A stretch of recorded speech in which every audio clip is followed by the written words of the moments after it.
அனைவருக்கும் இனிய வணக்கம். நான் உங்கள் மதுரை ராமகிருஷ்ணன்.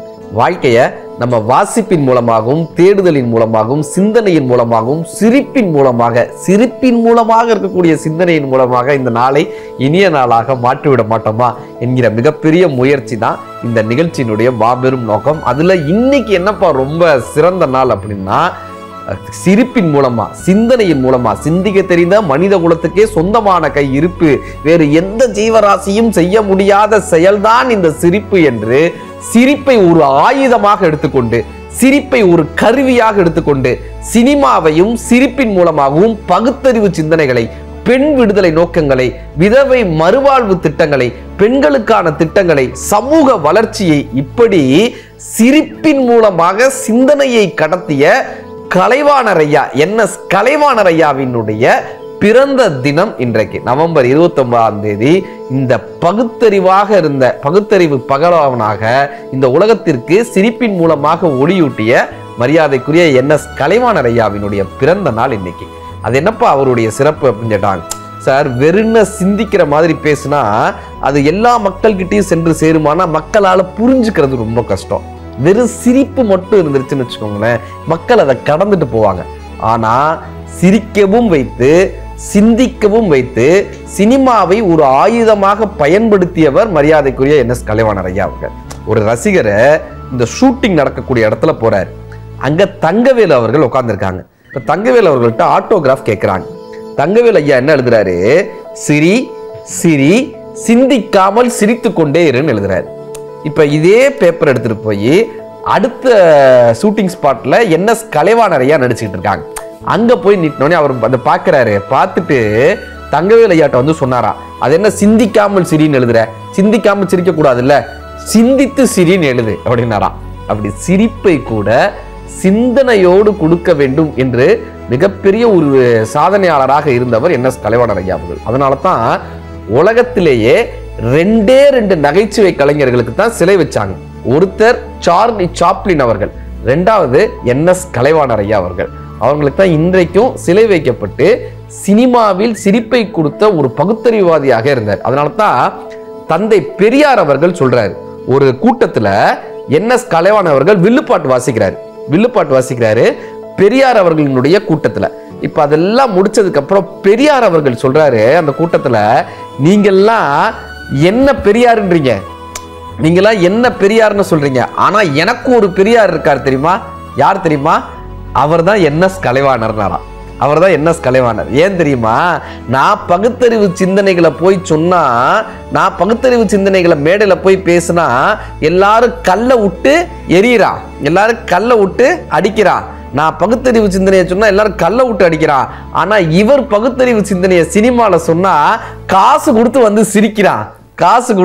அதனால என்னை விட இந்த சிந்தனைகளை, பெண் விடுதலையை பற்றி, பகுத்தறிவு சிந்தனையை பற்றி மக்களுக்கு புரியும் வண்ணம் சொல்லக்கூடிய பெரியார் யாருன்னா அது NS கலைவாணர் ஐயான்னு பெரியார் அவர்களே சொன்னாராங்க.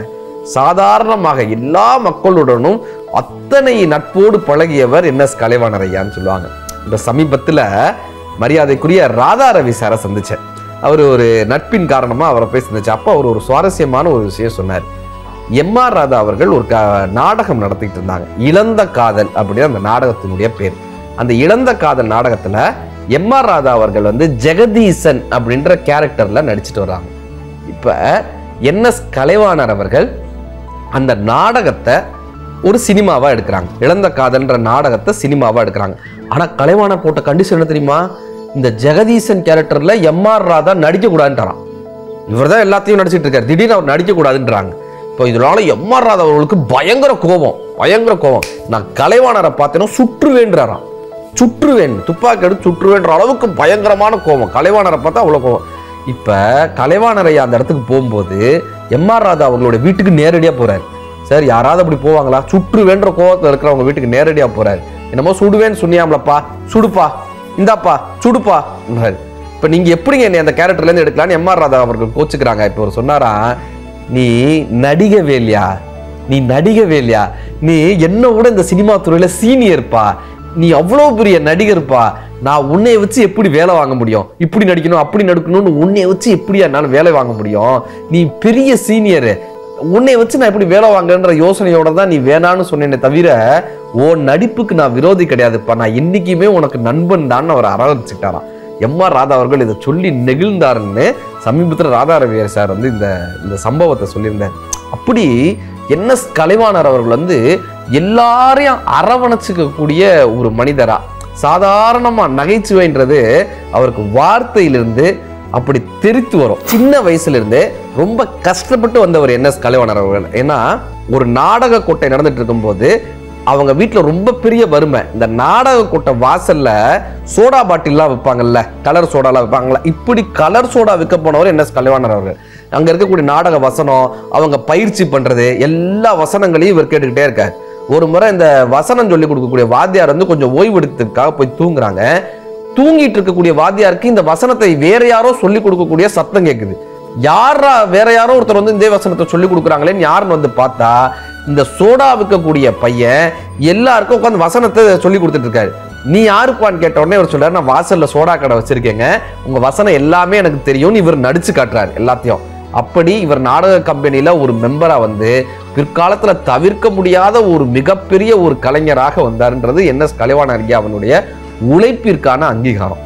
சார் அவர் இசையமைப்பார், இயக்கியிருக்காரு, படம் இயக்கியிருக்காரு, நல்ல பாடலாசிரியரா இருந்திருக்காரு, ரொம்ப அழகா எழுதுவார். காசிக்கு போனாதான் கரு உண்டாகும் என்ற காலம் மாறி போச்சு, காசிக்கு போனாதான் கரு உண்டாகும் என்ற காலம் மாறி போச்சு, ஊசி போட்டாலும் உண்டாகும் என்ற உண்மை தெரிஞ்சு போச்சுன்னு இந்த டெஸ்ட் டியூப் பேபி பத்தி எழுதியிருப்பாரு. 1 20 வரைக்கும் கொண்டாட்டம், 21 30 வரைக்கும் திண்டாட்டம். காசிக்கு போகணும், திருச்செந்தூர் போகணும், திருப்பதிக்கு போகணும்னு 1ஆம் தேதி உண்டியல்ல காசை போட்டு வைப்பா, 21ஆம் தேதி உண்டியலின் வாயை கொஞ்சம் அகட்டி காசை எடுத்து வைப்பான்னு எழுதியிருப்பாரு. இப்படி ஒரு நல்ல பாடலாசிரியர், அது மட்டும் இல்லாம நல்ல வசனகர்த்தா, சிம்பிளா சிரிக்க வைப்பாருங்க.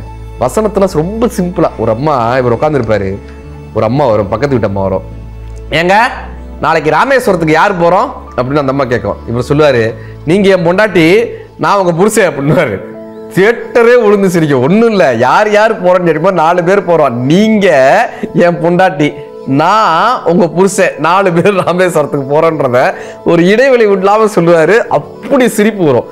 உப்புமா 10 மா அப்படின்னு மானா போட்டு எழுதி வச்சிருப்பாரு ஒரு படத்துல.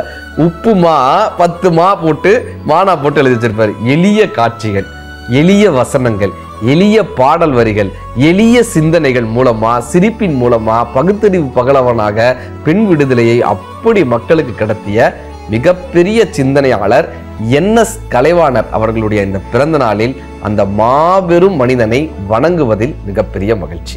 நன்றி.